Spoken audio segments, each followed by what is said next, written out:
Hi friends, welcome to our channel. This is Padmavathi. మనతో పాటు life coach Ganesh గారు ఉన్నారు. ఆయనతో మాట్లాడదాం. నమస్తే సార్. నమస్తే అమ్మా. సార్, ఈ మధ్య కాలంలో విద్యార్థులు ఎక్కువగా ఎదుర్కొంటున్న సమస్య మతిమరుపు.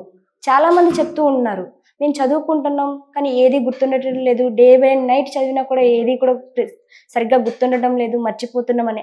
విద్యార్థులనే కాదు, ఈ కాలంలో చూసుకుంటే ప్రతి ఒక్కరు చిన్న చిన్న విషయాన్ని కూడా మర్చిపోతూ ఉన్నారు. సో ఈ సమస్యను పరిష్కరించుకోవడానికి ఏమైనా మార్గాలు ఉన్నాయి సార్?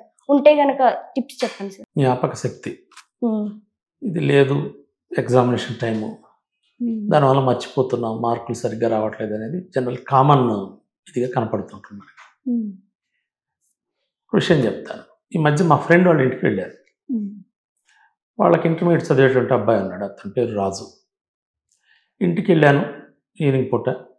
వెళ్తే మా ఫ్రెండ్ వాళ్ళ భార్య కాఫీ తెచ్చిచ్చి, అన్నయ్య ఇంతకుముందు అయితే బాగా మార్కులు వస్తుండేవి, ఈ మధ్య ఏందో బాగానే చదువుతున్నాడు కానీ మార్కులు వెనకబడుతున్నాడు, అప్పటికి సరిగ్గా జ్ఞాపకం ఉండట్లేదు అని అంటే సరస్వతి ఆకు సంబంధించినటువంటి కూడా తెప్పించి వాడాం, అయినా కూడా ఫలితం కనిపించట్లేదు. ఎట్లా అన్నయ్య ఇట్లా వీడు మరి ఏం చదివినా కానీ జ్ఞాపకం లేకపోతే ఎట్లా, ఎగ్జామినేషన్స్ దగ్గరికి వస్తున్నాయి అని అడిగింది.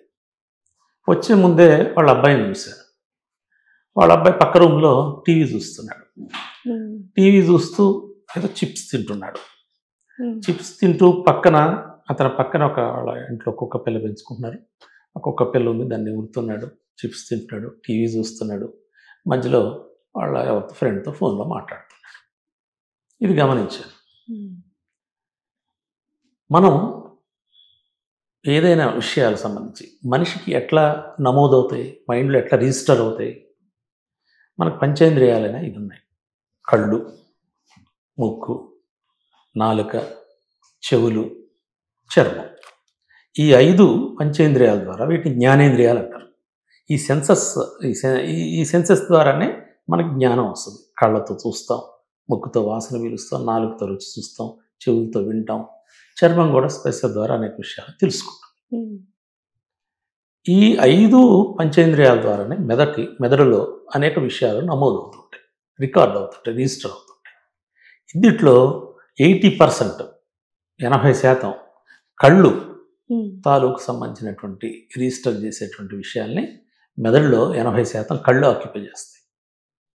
మిగతా 20% వచ్చేటప్పటికి మిగతా జ్ఞానేంద్రియాలు. జనరల్గా అబ్బాయి ఏం చేస్తున్నాడు, ఇందాక చెప్పాను కదా, కళ్ళతో టీవీ చూస్తున్నాడు, నోటితో తింటున్నాడు, ఒక పిల్ల నిమురుతున్నాడు, ఫోన్లో మాట్లాడుతున్నాడు. అప్పుడు ఏమవుతుంది, వేరు పనులు అప్పచెప్పాడు. ఒక్కొక్క దానికి ఒక్కొక్క పని అప్పచెప్పాడు, ఒక్కొక్క జ్ఞానేంద్రియానికి ఒక్కొక్క పని అప్పచెప్పాడు. అప్పచెప్పినప్పుడు ఏమవుతుంది, దేని పని అన్ని ఒకేసారి ఒక 5 రిజిస్టర్ చేయాలి. 5 ఏళ్ళు ఉన్నాయి. ఈ 5 ఏళ్లతో ఒకసారి కనుక మనం ఏదైనా పట్టుకుంటే ఒక బకెట్ బరువుని ఒక 5 కేజీలు 10 కేజీలు ఆలకంగా మనం ఇట్లా మోసేయగలుగుతాం. ఒక ఏళ్ళతో చేయలేము కదా. ఒకేసారి 5 పంచేంద్రియాలు వేరు వాటి మీద పనిచేస్తున్నప్పుడు నీ రిజిస్టర్ చేసుకునేటువంటి కెపాసిటీ అనేది పడిపోతుంది. రిజిస్టర్ చేసుకుని నమోదు చేసుకునే కెపాసిటీ పడిపోయినప్పుడు నీకు ఆ విషయాల తాలూకు సంబంధించి జ్ఞాపకం. సినిమా చూస్తూ ఉంటావు తెరని, కానీ కాసేపు అయిన తర్వాత ఏం చూసావంటే సినిమా గుర్తుంటుంది, ఏం తింటున్నావంటే ఏం తిన్నావో తెలియదు. ఒకప్పుడు సినిమా చూస్తూ దాంట్లో లీనమైపోయి ఏదో తింటున్నావు, ఏం తిన్నావంటే తినేది గుర్తుంటుంది. కాబట్టి ఏదైనా ఒక విషయాన్ని మనం జ్ఞాపకం కరెక్ట్గా నమోదు చేయాలంటే, రిజిస్టర్ చేయాలంటే, మెదడులో దాన్ని పర్ఫెక్ట్గా రికార్డ్ చేయాలంటే ఈ ఉన్నటువంటి జ్ఞానేంద్రియాలన్నీ కూడా ఒకే దృష్టితో కాన్సన్ట్రేటెడ్గా ఎఫెక్టివ్గా ఒకదాని మీదే గురిపెట్టి పనిచేసినప్పుడు జ్ఞాపకం అనేది బలంగా ఏర్పడుతుంది. అంటే చదువుకునేటప్పుడు కూడా మనం చదువుతున్నాం, పక్కన జనరల్గా అంటుంటాం, మనం చదువుకునేటప్పుడు పక్క గుళ్ళోనో మసీదులోనో లేకపోతే ఇంకోటి ఏదైనా చర్చిలోనో పెద్దగా ఏదన్నా కార్యక్రమం మైకులు పెట్టేశారనుకోండి, తలుపులు మూసేసుకుని చెవులు మూసుకొని ఇబ్బంది పడుతుంటాం కదా. ఎందుకు?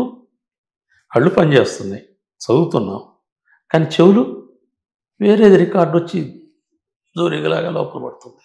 దాంతో చదువు సంబంధించి మనకి ఎక్కట్లేదు. అటు వెంటనే తలుపులు వేసేసి ఏం చేస్తాం, ఏ శబ్దం బయట నుంచి రాకుండా నిశ్శబ్దంగా ఉండే చోట మనం కూర్చొని చదువుకోవడానికి ప్రయత్నం చేస్తాం. అంటే మన కాన్సన్ట్రేషన్ లెవెల్స్ పెరగాలంటే మనకు సంబంధించిన ఈ పంచేంద్రియాల్ని కూడా ఒకదాని మీదే కేంద్రీకరించే చేయాలి. అట్లా చేసినప్పుడే కరెక్ట్గా నమోదు అవటం అనేది సాధ్యం అవుతుంది. ఇది ఒక రికార్డింగ్ చేయాలనుకోండి, ఏం చేస్తున్నాం, క్లోజ్డ్ డోర్స్లో రికార్డ్ చేస్తున్నాం. అదే కనుక బయట ట్రాఫిక్ ఉన్నటువంటి పంజాగుట్ట సెంటర్ తీసుకెళ్ళి ఒక విషయాన్ని మనం రికార్డ్ చేయాలనుకోండి, ఏమవుతుంది, మనం మాట్లాడేది పక్కన అనేకమైనటువంటి మొత్తం హారన్లు సౌండ్స్ అన్నీ కలిపి దాంట్లో కలిసిపెట్టేప్పటికీ ఆ రికార్డు వింటే గందరగోళం ఉంటుంది. ఏమి మనకి అట్లా మైండ్ కూడా సంబంధించి ఈ జ్ఞాపక శక్తి పెరగాలంటే మనం మనకున్నటువంటి పనులు అనేకం, చదువుకోవాలి, లేకపోతే టీవీ చూడాలి, రిక్రియేషన్ ఉండాలి, వీటన్నిటికీ మనకున్నటువంటి పనులకి ప్రాధాన్యత క్రమం నియమించుకోవాలి. ప్రయారిటీ టీవీ చూస్తూ చదువుతూ తింటూ ఒకేసారి చేయటం వల్ల ఈ చదువు ఎక్కడ, చదువు టైం కేటాయించు. రిక్రియేషన్కి నువ్వు ఎంజాయ్ చేయాలి, సంతోషంగా ఒక సినిమా చూడాలి, మధ్యలో రిలీఫ్ కోసం రిఫ్రెష్ కావాలా, మ్యూజిక్ వినాలా, దాని టైం దానికి ప్రయారిటీ, ఎంత కావాలో అంత టైం దానికి కేటాయించు. అట్లనే మనం ఏదో తినాలనుకున్నటువంటిది కూడా అంటారు ఆస్వాదిస్తూ తినటం అనేది. ఎట్లా, కంటికి ఇంపుగా ఉండటం కోసం రంగులు చల్లుతారా, రకరకాలుగా కలర్ఫుల్గా కేక్ తయారు చేసినప్పుడు ఏదో ఊరికి ఒక శుద్ధ ఇట్లా ముద్ద చేయరు కదా, చాలా అందంగా చేస్తారు, కంటికి ఇంపుగా ఉండాలి. తర్వాత మంచి సువాసన వచ్చేట్టు చేస్తారు, అంటే ఆ వాసన ద్వారా అట్రాక్ట్ అవుతాం. నోట్లో పెట్టుకుంటే రుచిగా ఉండేటట్లు కూడా చేస్తారు. అట్లా ఉన్నప్పుడే దానికి సంబంధించినటువంటి వాల్యూ ఉంటుంది బయట మార్కెట్లో కూడా. అట్లా నువ్వు చేసే పని సంబంధించిన దాంట్లో కూడా ఇది నీవు చదవాలి అనుకుంటున్నప్పుడు ఆ చదువుకు సంబంధించిన దాని మీదనే మొత్తం నీ యొక్క సర్వశక్తులు కూడా కేంద్రీకరించి ఉండాలి. అట్లా ఉన్నప్పుడు మెదడులో ఖచ్చితంగా నమోదై జ్ఞాపక శక్తి అనేటువంటిది ఖచ్చితంగా ఆ నేర్చుకున్నటువంటి విషయం, మనం నమోదు చేసినటువంటి విషయం, రిజిస్టర్ చేసినటువంటి విషయం ఖచ్చితంగా ఫిక్స్ అయ్యి మనకు కావలసినప్పుడు అది వెలికి వచ్చి ఒక మంచి జ్ఞాపకంగా ఆ చదువు మనం నేర్చుకున్న దాన్ని మళ్ళీ ఎగ్జామినేషన్స్లో చక్కగా రాయటం సాధ్యం అవుతుంది. అందుకని 1 by 1 మన ప్రయారిటీస్ ప్రకారం నిర్ణయించుకోవాలి. ఇదంత ఈజీనా, ఊరికి ఒక రోజు ఏదో అనుకున్నంత ఈజీ అని కాదు, కృషి ఉండాలి దేనికైనా, ఒక ప్రాసెస్, ఒక పని. ఈ పనికి పట్టుదల, కృషి, ఆ పని మీద శ్రద్ధ ఉన్నప్పుడు మాత్రమే సాధ్యం అవుతుంది. అట్లా కాకుండా మనం ఊరికినే ఒక్కడన్నీ మూసేసుకొని తలుపులు మూసేసుకొని కూర్చొని ఇట్లా చదివినంత మాత్రానికి కాదు. దాని మీద శ్రద్ధ ఉండాలా, ఆసక్తి ఉండాలా, పట్టుదల ఉండాలా. అట్లా ప్రాసెస్, మైండ్కి ప్రాసెస్ చేయటానికి ఈ మెథడ్ని, ఈ పద్ధతిని కాన్సన్ట్రేట్ చేసి, దీన్ని ఏమంటారు, ఏకాగ్రత అంటారు తెలుగులో.